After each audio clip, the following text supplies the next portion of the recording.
Welcome into the Rant, everybody. He's not taking a swig of water, but he's on his phone. Bill Hastings here. I'm looking up some Coach of the Year history right quick.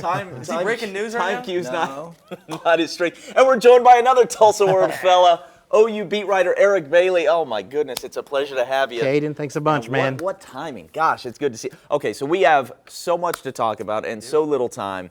OU goes down. TU nearly knocks off a top 25 team in Memphis, and OSU does knock off a top 25 team on the road. Jacob, get us started, man. You know what we start with on this program every week, though? The best thing we saw. Bill, what was the best thing you saw this week? Saw Bill? I mean, there was performances in the World Series that were great. I like what Eric's best thing is. I'll let Eric get into that. But I guess before we drove to Ames, we had a nice pickup basketball game midweek. Hoops?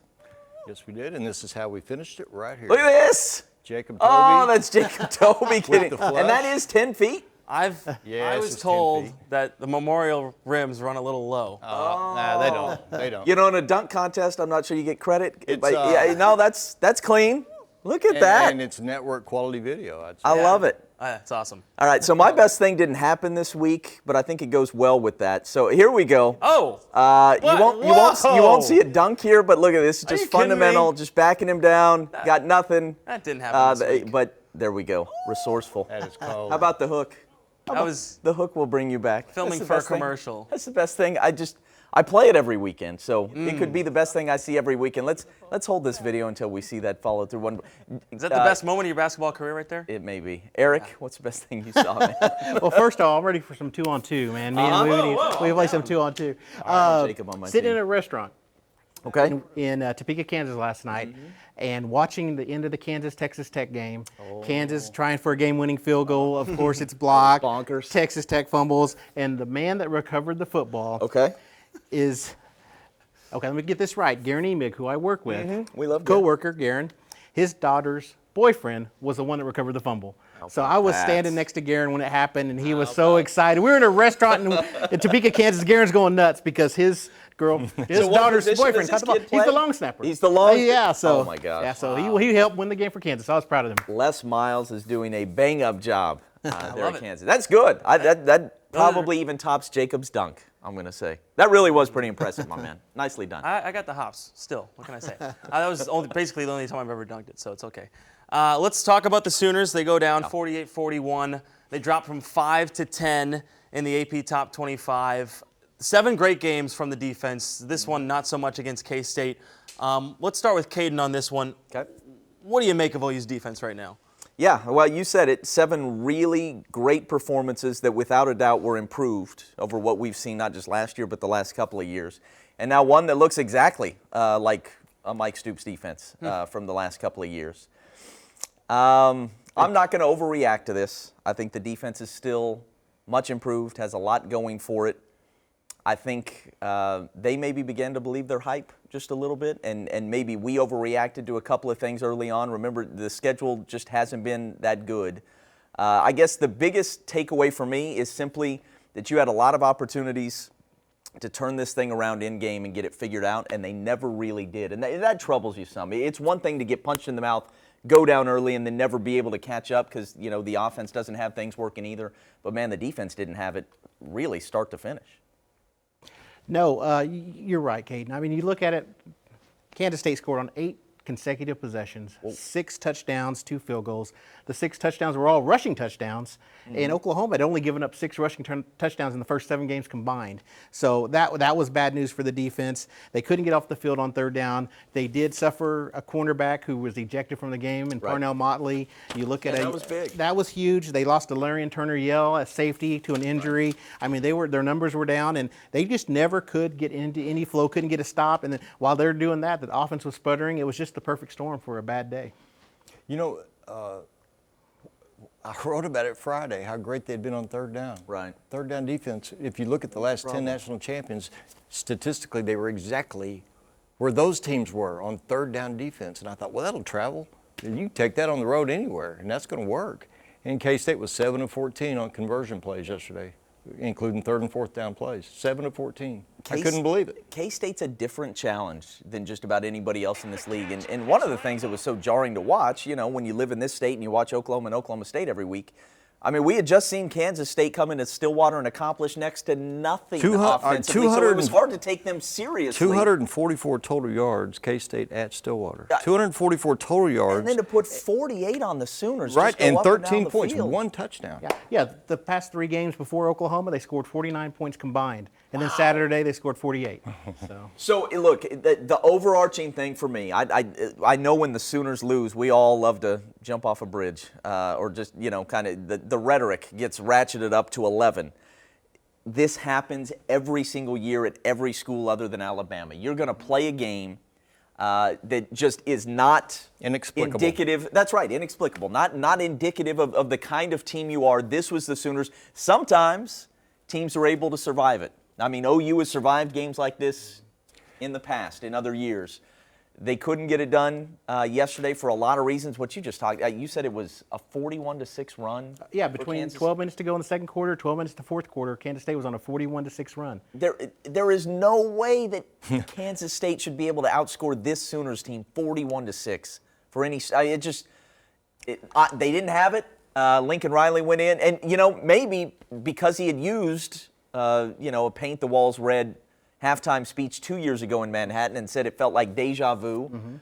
Maybe didn't go to the well in the same way because they did kick a field goal on the way in. Maybe he needed to. I don't know.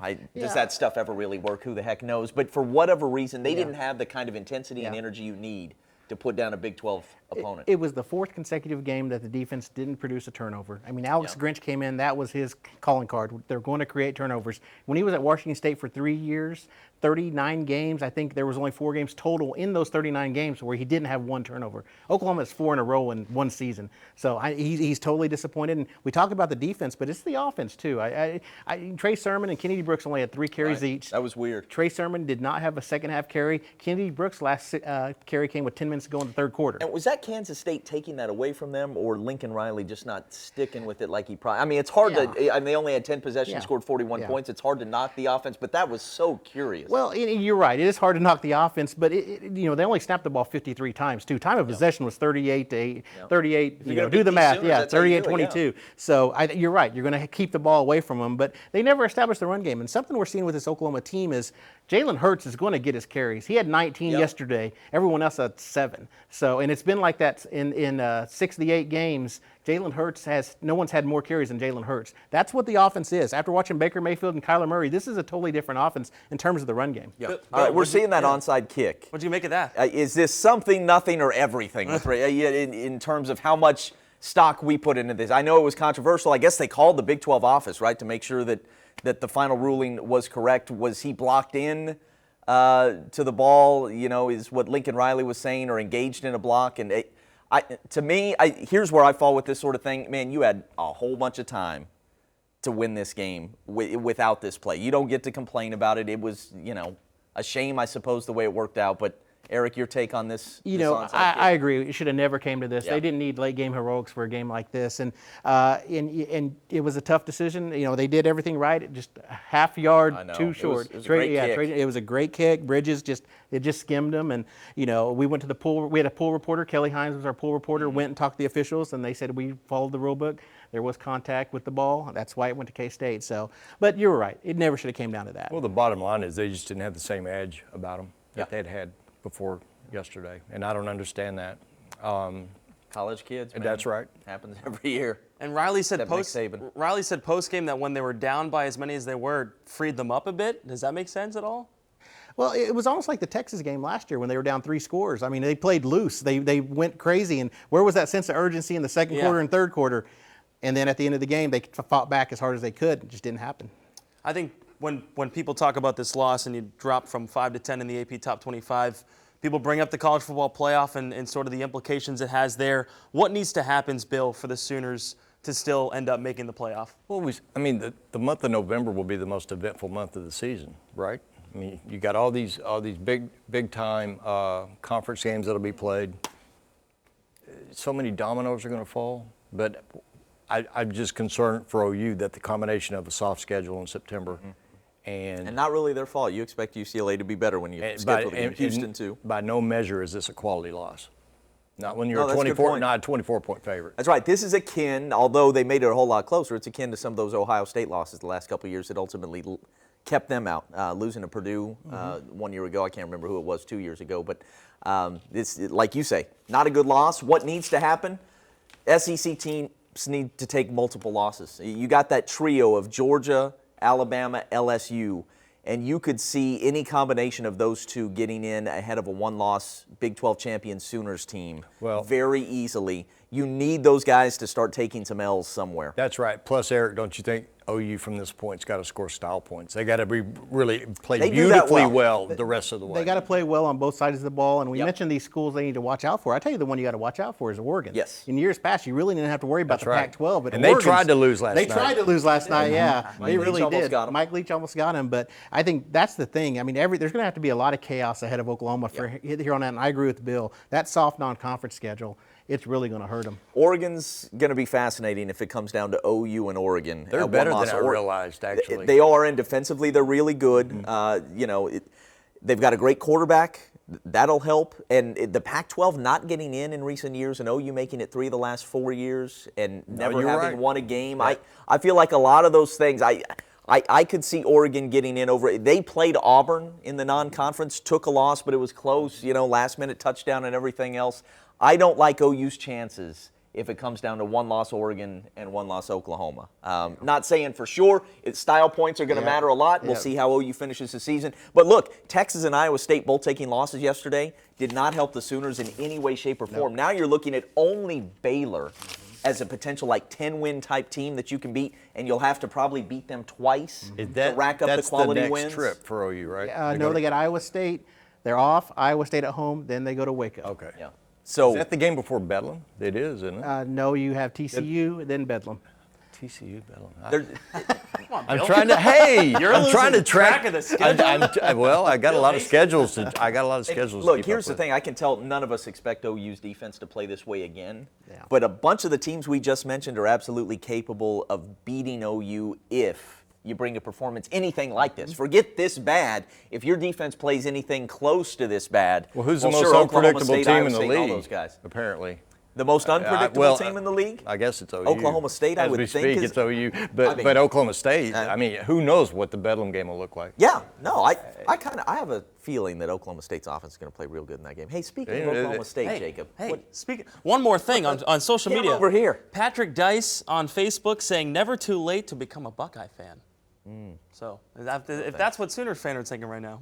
No, they're nice. They're really good. LSU is fantastic. Ohio State? No doubt. Number one team in the country if I was. Yeah. Yeah. I would agree with that. If I had a vote. Okay.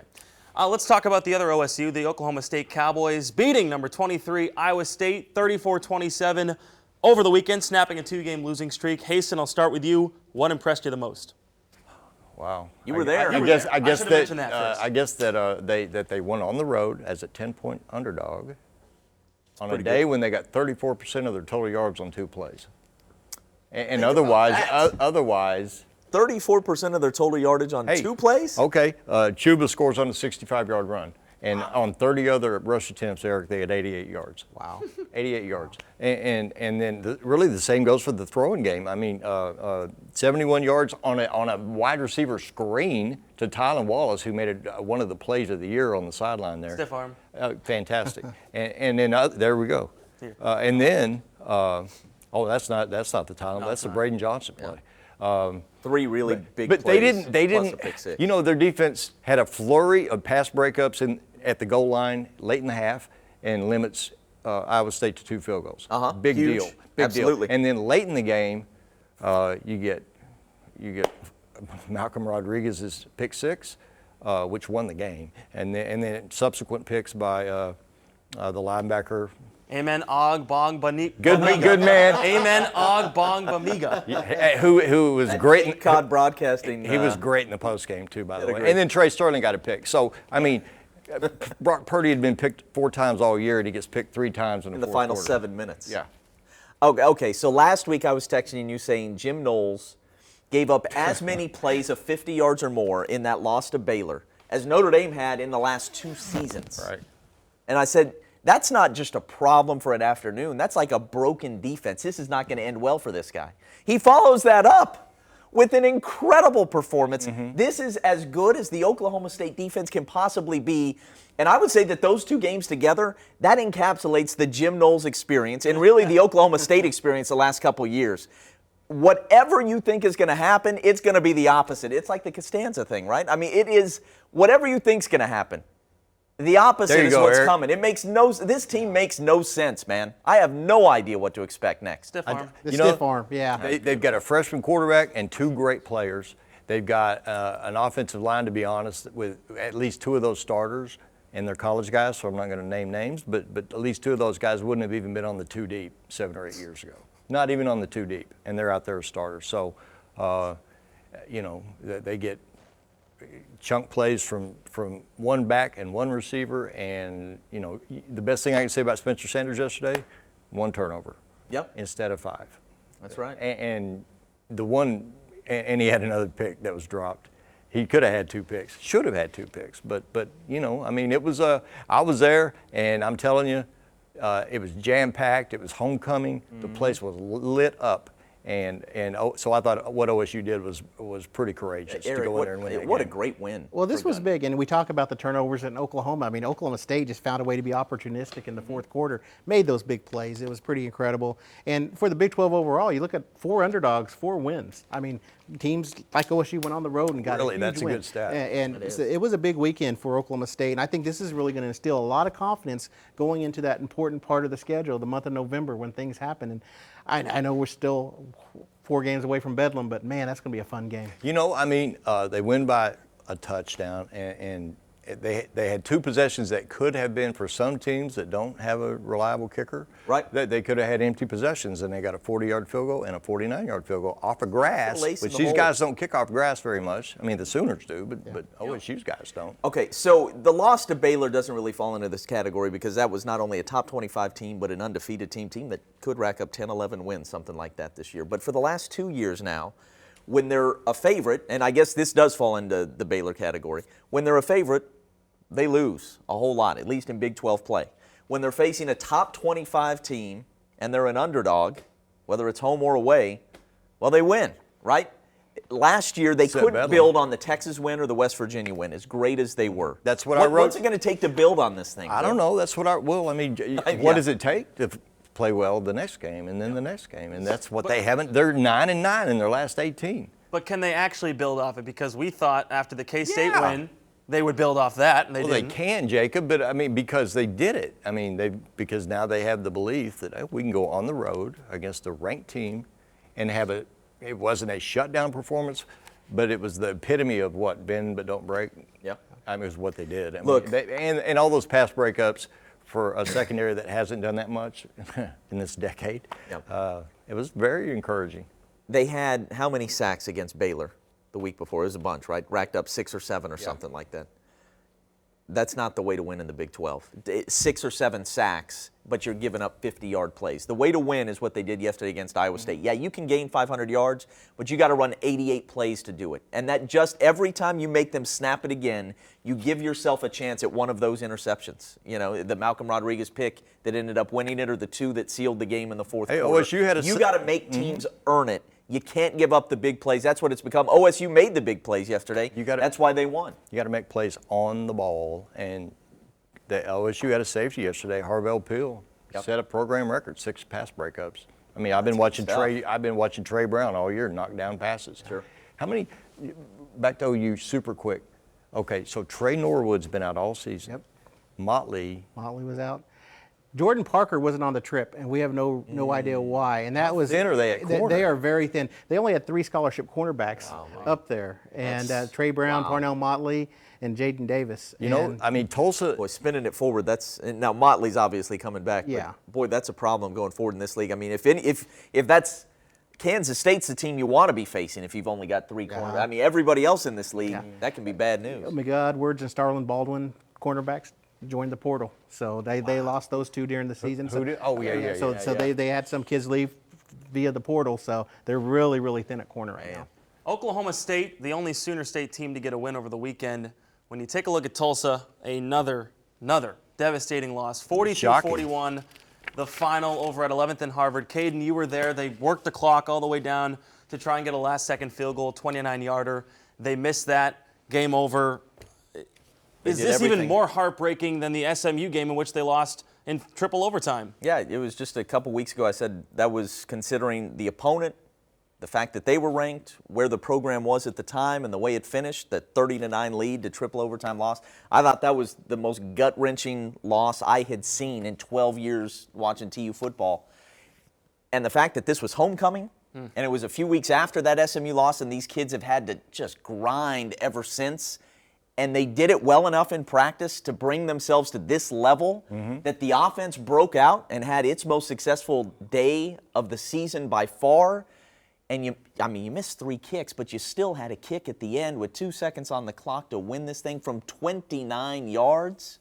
And you miss on homecoming? Listen. Yeah, man, that one hurts even more.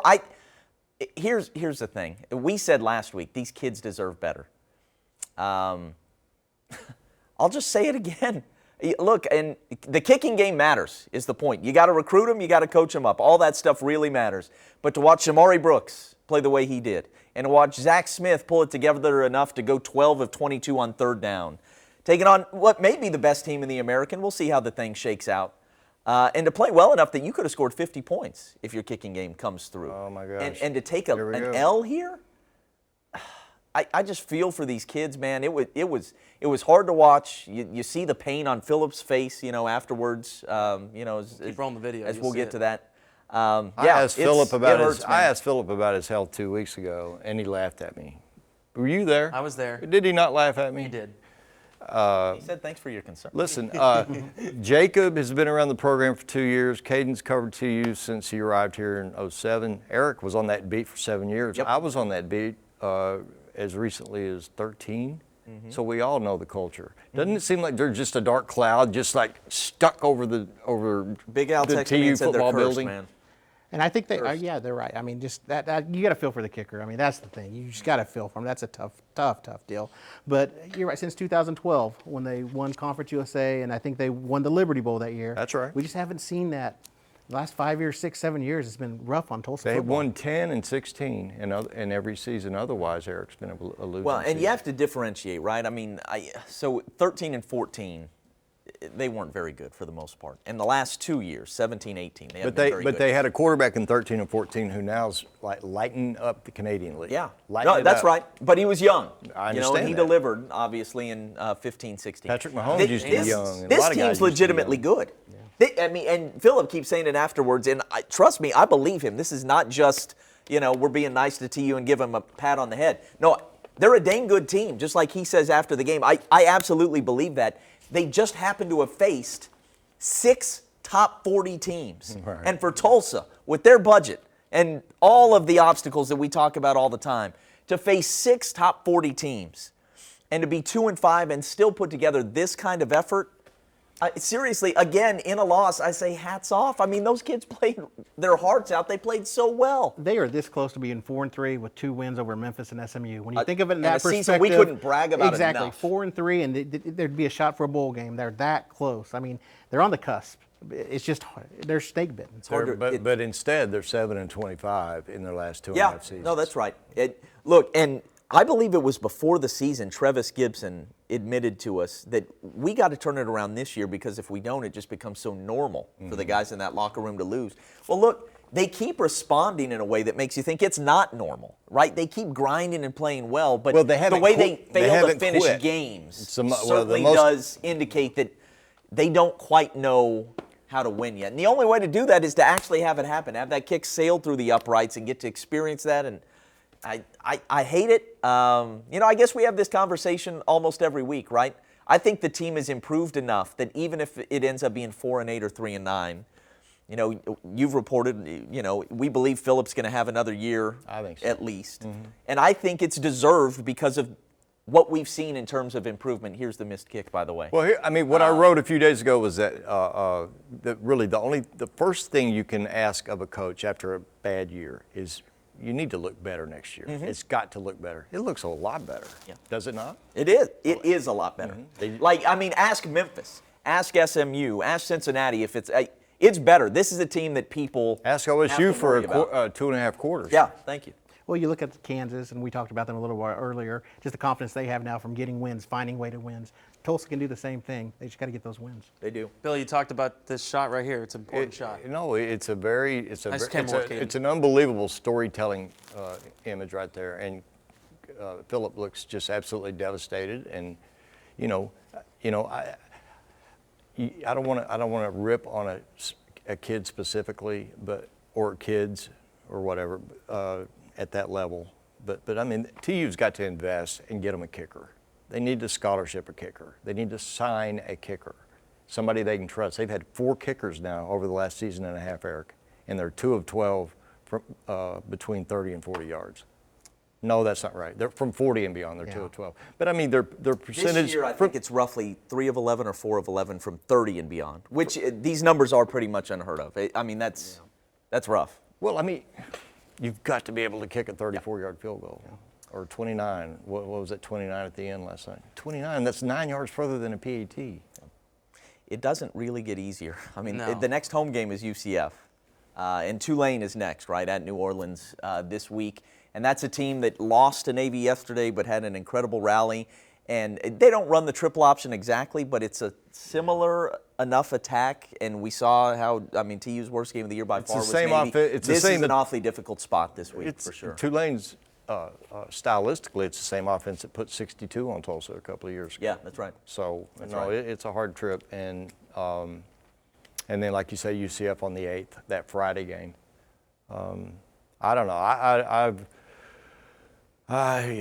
My phone blew up after this game, and I know the TU people are just brokenhearted, and Phillip is just. But that's the best thing I can say for Phillip and for these guys is they haven't quit. No. Nope.